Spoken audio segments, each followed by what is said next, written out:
conversation about a number of things.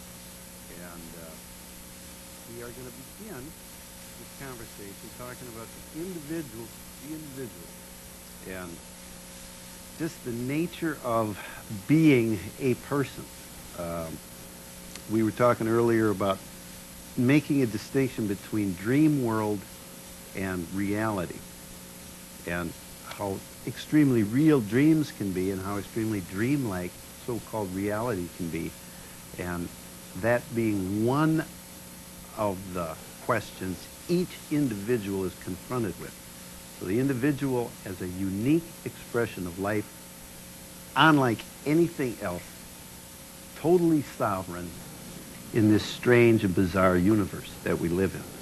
So Dale, what do you think about the individual, not the individual with society or the individual with other people, but just the individual person all by itself? What does science tell us about that? Is there a mathematical equation or way of viewing the individual? That's like America and the Scorpio sign we were just talking about before we went on the air.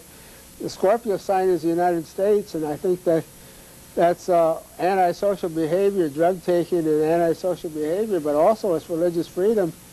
And that's what we have so much here, because we have trouble with Asians a lot of times, like in Korea and Vietnam, but we accept the Asian religions, and we accept all religions here because we have religious freedom. That's why But even now, even then, you talk about we.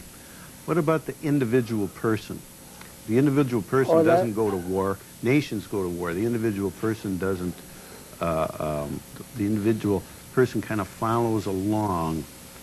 But everybody, when they go to sleep at night and close their eyes, is back to within the within. subconscious mind versus the conscious. Right. That's the right brain versus the left brain, because we go, and even beyond that is enlightenment and the near-death experience. That's beyond dreaming even. That's because you have your consciousness and you have your memory in your conscious mind, and then you go into your subconscious, your hypnagogic state when you enter your dream stage, and then you go into dreaming, and then even beyond that is enlightenment and the near-death experience, and that's the subconscious, and that's the two different dichotomies, like the individual and the group. Well, you mentioned the right brain, left brain, so even in the individual there is this dichotomy. Yeah, there's so many dichotomies, like my ideas in physics might be a third as good as Einstein's when they come out.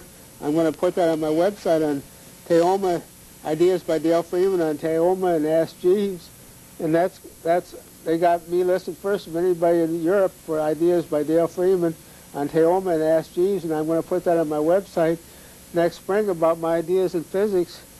And there's a dichotomy. That's the dualism. That was the dualism that entered in quantum mechanics. You have a particle and a wave, and that's the individual and the group, and you have that dualism there too.